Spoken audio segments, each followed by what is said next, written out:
Hey everyone, welcome back to my channel. Thanks for joining me again for this video that I've put together today.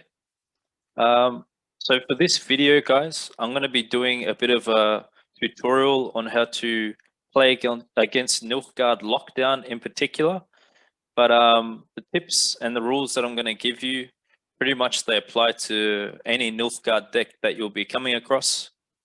So I'm going to be giving you these rules from the perspective of if you were to play a monsters faction deck. So as you can see here, I've got my Force of Kochi deck that I put together a while back. And with my experience that I've had playing against Nilfgaard decks, all kinds, whether it's Colgrim, whether it's Masquerade Ball, or spying kind of plays, I'm just going to share my experience on what's worked for me, and hopefully those tips can help you when coming up against Nilfgaard in any capacity.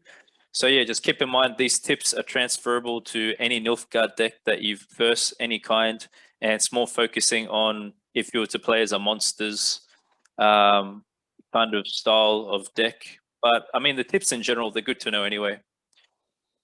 So obviously when you're versing Lockdown, it can be pretty disheartening. I know a lot of people have complained to me in the past on my channel about versing Lockdown, and they don't know how to beat Lockdown. They find it very difficult because, like, let's be honest here, Nilfgaard Lockdown is very strong because it pretty much cuts out a big part of the game, being our leader ability. So, and then let alone all the other things that come with it, facing locks, different kinds of tactic cards, getting poisoned.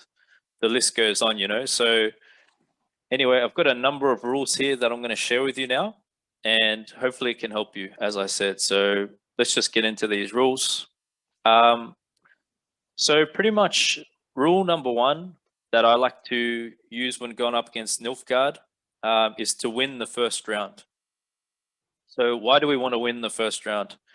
Well, basically, Nilfgaard's already very well known for being a control deck. So they've got lots of removal, lots of locks and poisons, as we said. So in addition to that, we don't want to kind of strengthen their play by letting them being able to dictate the pace of the match. So a good way to do that is to focus on doing your best to win the first round. And then after winning the first round, go into the second and try to bleed out at least some good cards from them. So myself, when I'm playing the first round, I might play some of my cards here with this deck, such as the Endrega Lava, the Neckers in the first, and then in the second, just do a bit of more point slamming kind of stuff, and throw out Goliath, maybe Ice Giant, just to give you a bit of an idea. Basically, you know, throw out some big points to make your opponent forced into playing something good. Something good like Joachim or Masquerade Ball, Braithens.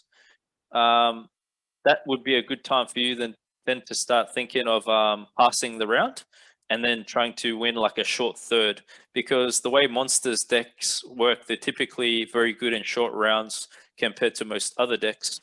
So that's something that's helped me, and it's what I would suggest you guys do if you're playing with a monsters deck, say like this one here.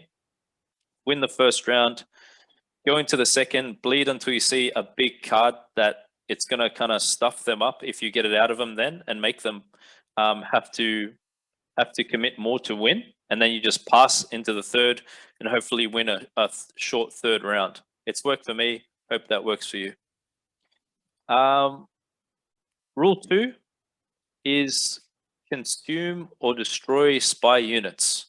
So what kind of spying units are we talking about? We got Cantarella that can be spawned onto our side, Duchess's Informant, Roderick of Duntine, Joachim. There's many different kind of spy units that get put onto our side of the field when we're versing Nilfgaard, depending on the kind of deck. And then our opponent would like you to use them against us. So what you can do is you can consume those units. So obviously if our opponent plays Cantarella, we know there's a good chance they might use Coup de Grace on it, so they use it twice on us. So we don't want that happening. So say if what I would do is if you're using a monsters deck and you have consume units which can consume, that'd be a good time to consume those units so they can't get more benefit out of them. Another thing you can do is you can use a card like this here. You can use the Arch Griffin, because on deploy this destroys an allied unit.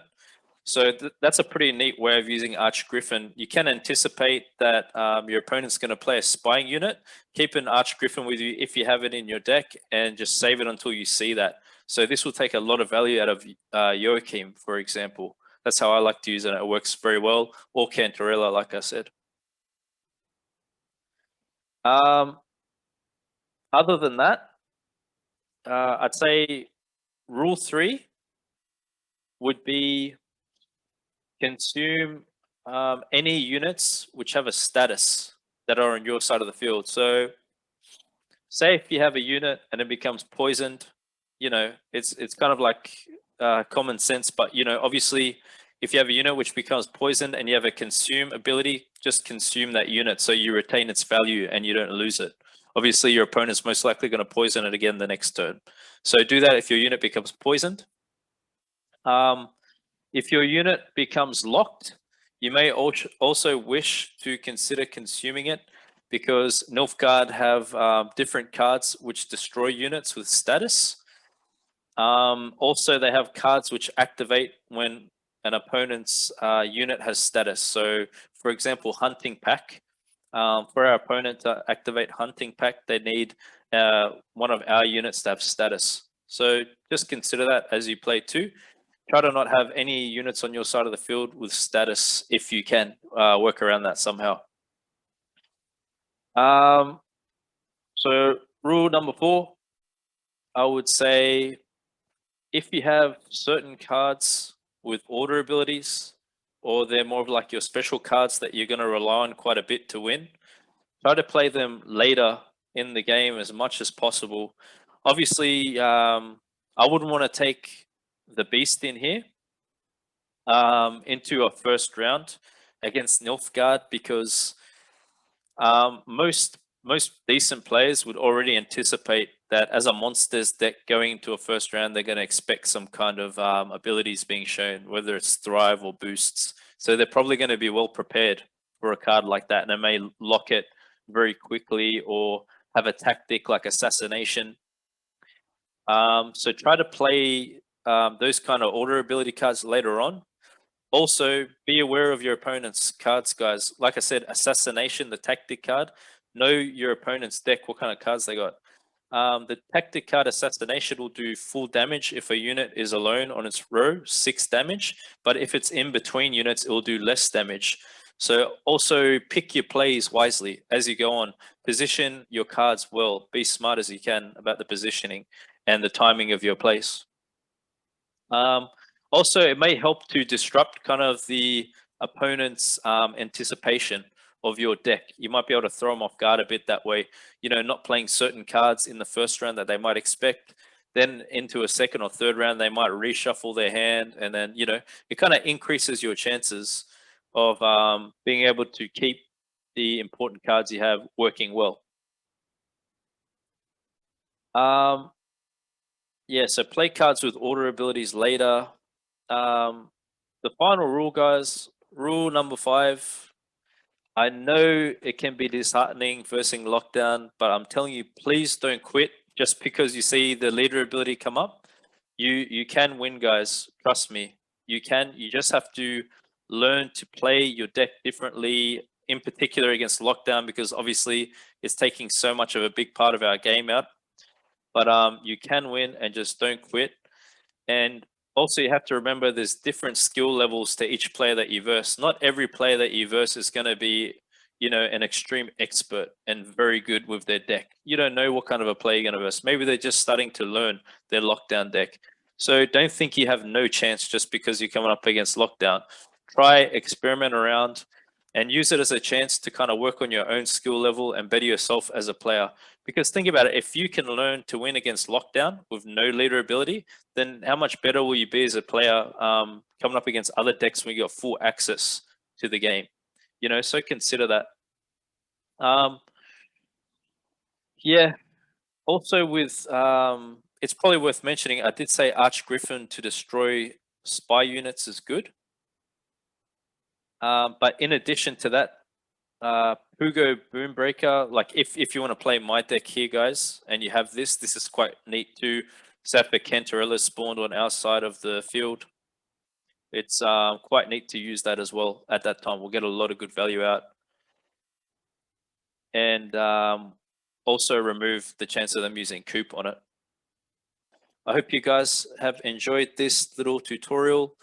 If you kind of like what you see with this deck here, I'll leave a link in the description for it, for the deck list. And as always, guys, really appreciate your support. Thank you so much.